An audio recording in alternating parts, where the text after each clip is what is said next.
पवित्रे ब्रह्मोपदेष्ट्रे मे गुरवे दैवताय च प्राप्याय प्रापकायास्तु नमः श्रीनिधये नमः। नमो वेंकटेशाय।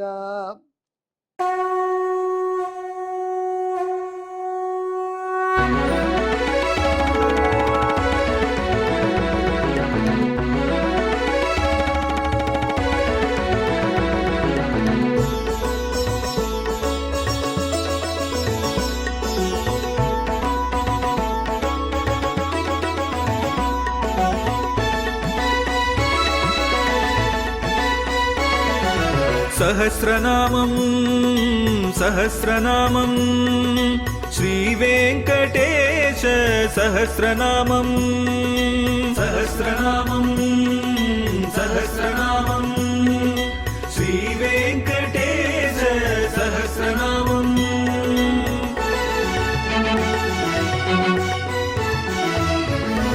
உலகில் கலிவினை தோஷம் அகற்றும் நாமம் சஹஸ்ரநாமம். உயர்வுகளை வாழ்வில் அளிக்கும் நாமம் சஹஸ்ரநாமம். திருமலையில் தினம் அர்ச்சனை நடைபெறும் நாமம் சஹஸ்ரநாமம். திருவேங்கடனின் தரிசனம் காட்டும் நாமம் சஹஸ்ரநாமம். சகஸ்ரநாமம் சகஸ்ரநாமம் ஸ்ரீவேங்கடேச சகஸ்ரநாமம் சகஸ்ரநாமம் சகஸ்ரநாமம் ஸ்ரீவேங்கடேச சகஸ்ரநாமம்.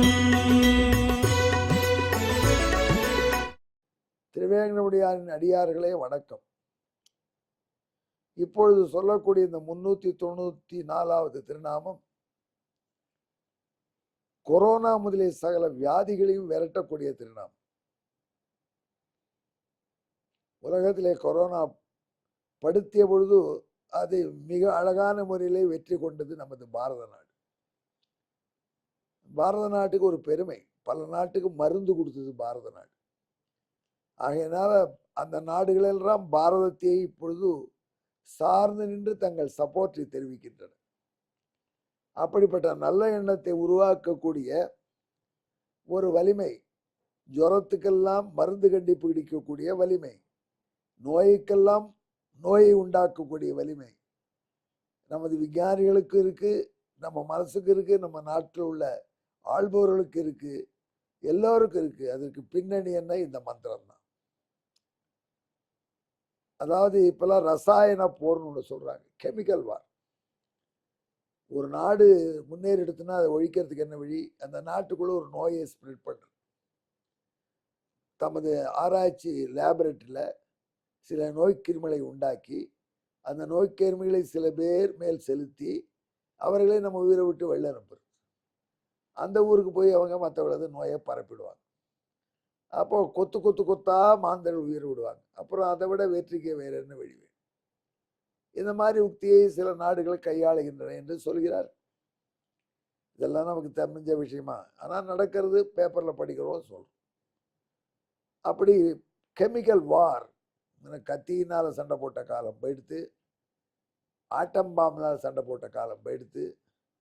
இப்போ மக்கள் ரொம்ப அறிவில் முன்னேறிட்டாங்க. கெமிக்கல் வார் பண்ணு. அதில் கெமிக்கல் வார் பண்ணும்பொழுது மாதிரி சில நோய்க்கிருமிகளை உலையிலே செலுத்தியவனை வைத்து எதிர்நாட்டில் பல மக்களுக்கு நோயை உண்டாக்கு.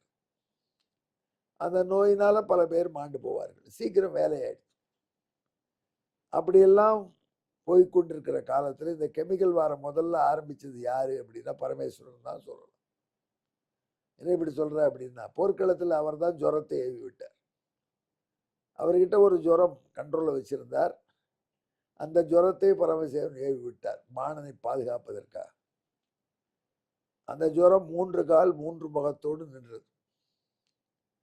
அந்த கெமிக்கலுக்கு ஆன்டி கெமிக்கலாக ஒரு விஷயம் பார்த்தீங்களான்னா, இப்போ நமக்கு என்ன பண்ணுறாங்க, ஒரு இன்ஜெக்ஷன் பண்ணும்பொழுது எந்த கிருமி நோயை உண்டாக்குவோ அதையே இன்ஜெக்ட் பண்ணி விட்டா அப்புறம் நமக்கு ரெசிஸ்டன்ஸ் வந்துடும்.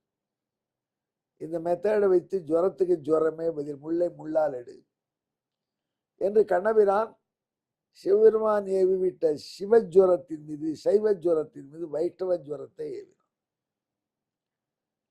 இதை ரொம்ப நாளாக நினைச்சு பார்த்தேன், ஜுரமெல்லாம் யுத்தத்துக்கு வருமா, ஜுரதேவதை வருமா, இந்த கதைக்கு என்ன பின்னணி, இது பகுத்தறிவு ஒத்து வரலையே நம்ம ஊரில் சில பேர் கேட்பாங்க, எங்கள் ஊர் நிறைய பேர் கேட்டு இருப்பாங்க. ஆனால் அது சரியல்ல. பின்னாடி இவ்வளோ பெரிய விஷயம் இருக்குது, கெமிக்கல் வார்ஃபேரே இருக்குது. அப்படி ஒரு நோய் எதிர்ப்பதற்கு நாம் தடுப்பூசி போடுவது போல பதிலுக்கு ஒரு கிருமியை விட்டுருவோம். அதைத்தான் கண்ணபிரான் செய்தான். அந்த கண்ணபிரான் செய்த உடனே அந்த நோய்க்கு இன்சார்ஜ் ஆன தேவதை தன் தோல்வியை ஒப்புத்து கொண்டு சிவபெருமானுடைய ஜுரம் கண்ணபிரான்ற சரணம் அடைந்தது. எம்பெருமானை மன்னிக்கணும், தங்கள் பெருமை தெரியாமல் நான் தங்களிடம் வாராட்டிட்டேன் அப்படின்னு மகேஸ்வரனுடைய ஜுரம், சிவபெருமான் உருவாக்கின ஜுரம் கண்ணபிரானை போர்க்களத்திலே வணங்கி ஸ்தோத்திரம் செய்து. அவையும் போர் முடிஞ்சு போனா கூட இன்னும் ஸ்தோத்திரம் பண்ணிட்டு இருக்காது. அது வெறும் ஸ்தோத்திரம் இல்ல, சம்ஸ்துத்தியாய நன்கு ஸ்தோத்திரம் பண்ணிக்குது. வெறும் ஸ்தோத்திரம்னா ஸ்தோத்திரத்துக்காக ஸ்தோத்திரம் பண்ணுவாங்க பார்த்துருக்கீங்களா? எங்கள் அமைச்சர் இருக்காரு, மாண்புமிகு அமைச்சர் ஊழலுக்கே அப்பாற்பட்டவர் அப்படிங்கிறாங்க. அவனுக்கே தெரியும் எவ்வளோ ஊழல் வாங்கியிருக்காரு. சத்த போராட்டி தங்கிட்டே ஒரு 10,000 ரூபா வாங்கியிருக்காரு ஒரு காரியம் மட்டும். இருந்தாலும் மீட்டிங்கில் ஊழலுக்கே அப்பாற்பட்டவர் அப்படின்னு. இதுவும் ஒரு ஸ்தோத்திரம் தான். ஆனால் இந்த ஸ்தோத்திரத்தில் என்ன சிக்கல்னா, சொல்கிறவனுக்கு அது பொய்ன்னு தெரியும், கேட்குறவனுக்கு அது பொய்ன்னு தெரியும், பொதுமக்களுக்கு அது பொய்ன்னு தெரியும். அதனால் இந்த பாரிலோர் பற்றையை பச்சை பசும் பொய்கள் பேசவே என்று மனிதர்களை துதிக்கும் பொழுது சிக்கல் வந்துடும். பாரில் ஒரு பத்தை ஒன்றதுக்கு லாய்க்கில்லாத ஆசாமி அவனை பற்றி பொய்கள் பேசுறது பசும் பொய்கள். பசும் பொய்னா பசுமையான ஃப்ரெஷ்ஷான பொய். பசும்பால் அப்படின்னு சொல்லக்கூடாதுங்கிறார் தமிழ் வாத்தியார். ஏன்னா பசும்பால்னா பசுமையான பால்னு அர்த்தமாயிடும், பச்சை பால்னு ஆயிடும். எனக்கு பசுவின் பால் வேணும்னு கேட்டால் பசுவின் பால் பிரித்து சொல்லு, இல்லை என்றால் பசுப்பால்னு சொல்லு. நீங்கள் கடையில் போய் பசுப்பால் கொடுங்கன்னு கேட்டிங்கன்னா கோச்சிப்போம், பசுப்பாலையா பசுப்பால்மா. இந்த கருணாகர் இப்படி டிவியில் சொல்லிட்டாருன்னு வையாதீங்க, மக்கள் அப்படி தான் சொல்கிறாங்க, அவங்கள்ட்ட இப்படி சொல்லிடுங்க. அதனால் தமிழ் வாத்தியாரை பார்த்தா மட்டும் ஞாபகம் பசுப்பால்னு சொல்லு, இல்லை தமிழ் வாத்தியாரை இலக்கண குறைன்னு சொல்லுவார். அது மக்கள் அப்படி பேசிட்டாங்க. இப்போ அந்த மாதிரி இந்த ஜுரத்தை தகர்க்கக்கூடிய ஜுரம், அதை உருவாக்கிய பொழுது ஜுரம் திருப்பி ஸ்தோத்திரம் பண்ணியதே அது சமயக்கு நன்கு பண்ணித்து. என்ன பண்ற ஸ்தோத்திரம் பொய் இல்லை என்று அதுக்கு தெரியும். உங்களையும் என்னையும் நீங்க பாராட்டினா எது சொன்னாலும் புழுது.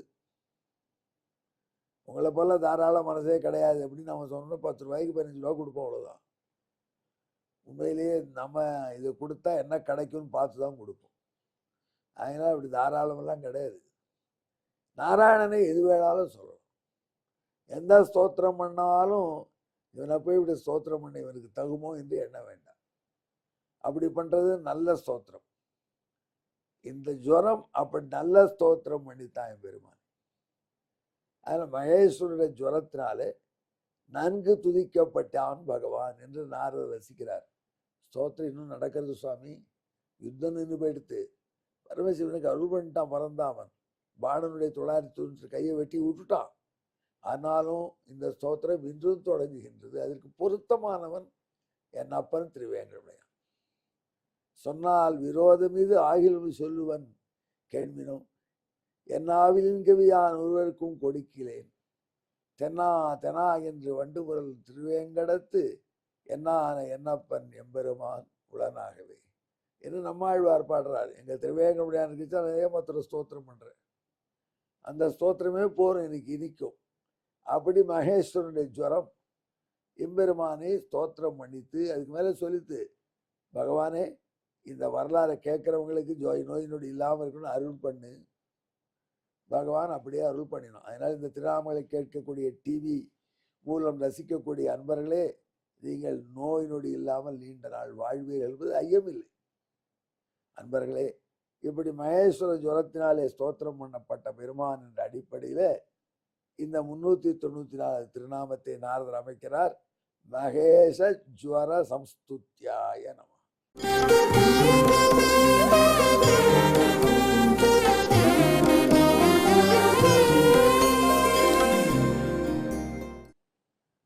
இப்பொழுது நீங்கள் வியப்பீர்கள், இதுக்கு என்னையா சம்ஸ்கிருத ஸ்லோக பின்னணி, வாய்ப்பாடு சொல்லுன்னு கேட்பீர்கள். வாய்ப்பாடு சொல்கிறோம். யோ மகேஷ விசிருஷ்டேன ஜுவரேண ஸ்வஜ்ஜரஸ்யசா. அந்த ஜுரம் சொல்லித்தான் எனக்கு வரக்கூடிய ஜுரத்தையும் போக்குடு. ஜுரத்துக்கே ஜுரம் வருமா? ஜுரத்துக்கே ஜுரம் வந்தாலும் அது வந்தாலும் போக்கடிக்கணும். மகேஷ ஜுவர சம்ஸ்துத்யகா சாந்தயே ஸ்தூயதே சதா.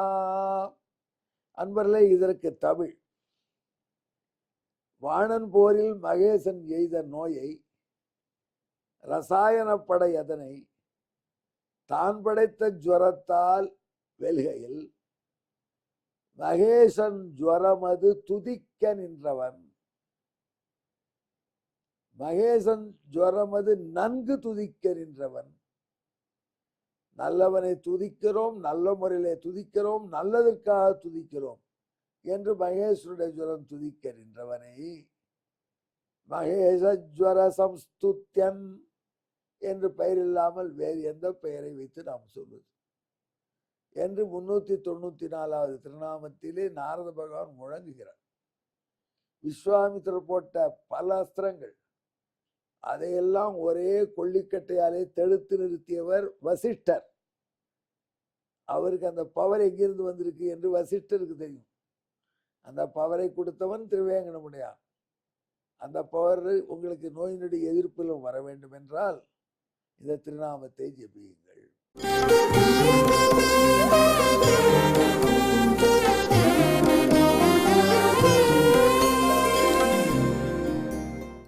மகேஷ ஜுவர சம்ஸ்துத்யாய நமஹ. நன்றி, வணக்கம்.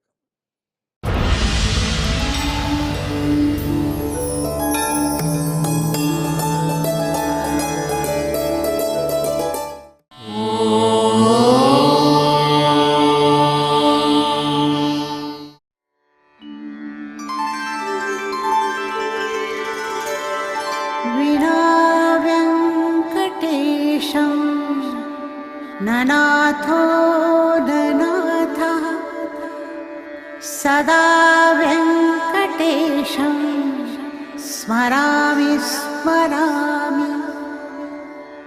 हरे वेङ्कटेश प्रसीद प्रसीद. प्रियं वेङ्कटेश प्रयच्छ